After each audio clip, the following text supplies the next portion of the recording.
I follow AI Driver. I think AI Driver does a good job. But the other thing that's it's important to note when looking at people doing live reviews or whatever of the Tesla self-driving is that Tesla knows whose car, they know their car. Yeah. They could literally have each of them are addressibly notable, So that car could have like the most mapped fucking, like whatever. Like it could be detailed unnatural. maps of that particularly. It could be a best case scenario because it's like totally like well known that area. Yeah. So and each of that car data would be blendable, like depending on what zones or positions they've lived in. So when they overlap, like they'd have overlapping data. Oh, very much. And so, man, watching 13, and this is from AI Driver, he said like the 12.5 was like better than better than the average Uber driver. And that 13 is better than all Pretty Uber much. drivers. All. Teaching Grok how to drive, but yeah, it's smoother. Like, and I think the thing that when he talks about like how smooth it is, it's not something we understand because it's not really something we've experienced because it's like doing all the moves for the next move for the next move, And so this entire ridiculous action takes place that's like, oh, you saw that car coming, like we're already doing the thing,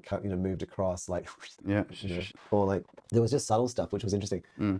Its ability to get out of like do 10-point turns if necessary to get out of somewhere, like it could get out of pretty much anywhere. Even blocked in half.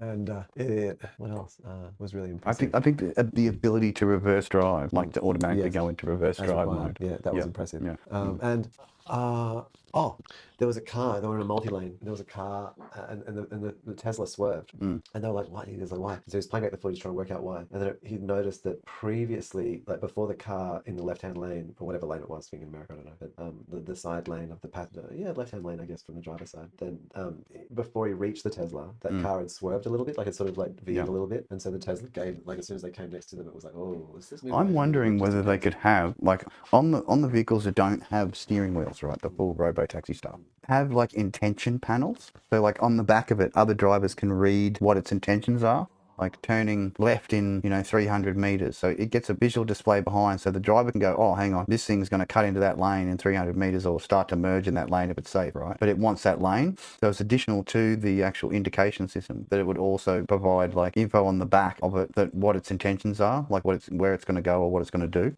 So if it was turning right, it would light up a panel to say, turning right in such and such amount of time, or, in however many meters or feet, however you want to take it. So then other drivers or whatever would be aware of it. Like if they're all the same vehicle, it wouldn't matter because they'd all be using the same system and then guided together, right? But to be compatible with others, it would actually throw up a screen which other automatic cars would be able to see and see its intention. You know what I mean? Like they do with the signs when they cruise along, looking at the road signs and speed and stop signs and all that shit, right? It would be like additional cues for the other automatic vehicles to know what each of them are doing, even if they're not of the same brand or model. You know what I mean? Like have an equivalent universal signaling code for the. Just crapping myself again.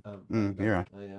I agree, but I don't think it needs to be that intentional, that much detail. You know what? I realized when you were saying that, what these cars need is a thing on the back of them which goes like basically there's a whatever sign that goes, I'm in automatic. Yeah, I'm automatic. exactly. And just goes, like to tell people, one, it's in automatic, and these are my intentions underneath. Like I'm turning right in. No, but that's as much as you're going to get from a human driver is like the indicator on, and it's going to indicate that. True. Like it's not true. Like when I was there'll be ways of being able to go. Well, you do. Like I mean, as a driver, if you're turning right, you put your fucking indicator on, and like that's all the car's doing. It's not doing anything different to a human driver. Can't. Pretty much. If the amount of information. But being aware of it being in auto mode. That is the key. That is probably a key. And I think then you actually want like a status point, like where it says like it's in manual, so humans driving it. Humans taking over. That's right. Like like my car has cruise control. Like I think like you need a light on the back which goes manual or nothing. Yeah. Cruise control and then like whatever like self-driving SD or whatever. Sort of half and then like level 2. Then it goes like level 2 to whatever. You're like right, okay, that's an automatic car, full auto drive, or whatever.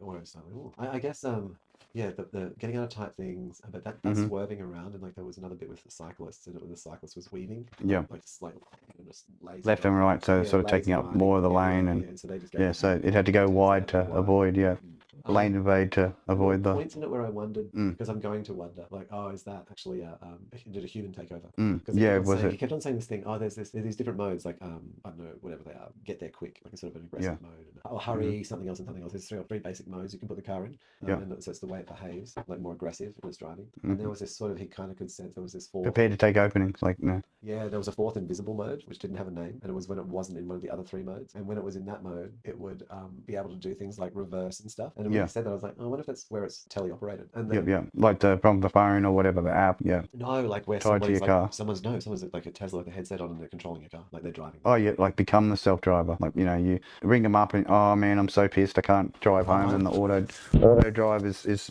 being a bit funny. Can you take over and have someone come in and actually telepresence drive you home? Well, I think that they're doing it. Yeah. Like, I don't think that it's like even you ask. I think Tesla is testing on people who are using self-driving. They're actually testing on them teleoperated vehicles. Where they're being piloted by human operators remotely.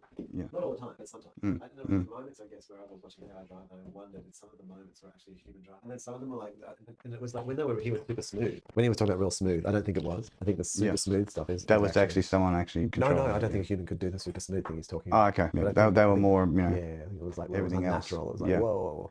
How did it just do this, 4-lane chain? You know what I mean? Like, correct. Just nailed it all, and there was like a truck just got between the thing and the thing, and then saw the motorbike, and like.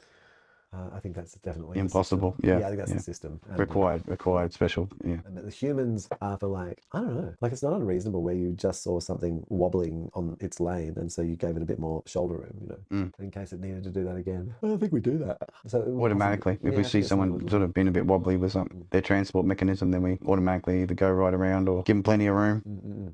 Yeah. But a lot of the control systems that I've noticed from just using the car that I've got, right, is it's definitely grandma. Like in between the whole auto drive versus the what would you call it, sensory pack, or driving guidance control, the modern day granny behind the wheel. You're driving too fast, the signs are coming up, it sees all the signs on the side of the road. Yep. You've moved lanes, and the lane you've selected, you're not indicating, so it's whinging at you that you're trying to change lanes and pulling you back into your lane because you haven't gone through the indication phase. Yeah. Can be a bit annoying. Yeah, but I mean, it's part of that whole learning to drive thing. They do see a lot of ghosts. Like, I don't know whether infrared, they're just getting reflections or some weird shit. No, just even in the sensory pack stuff. The crash avoidance system, right?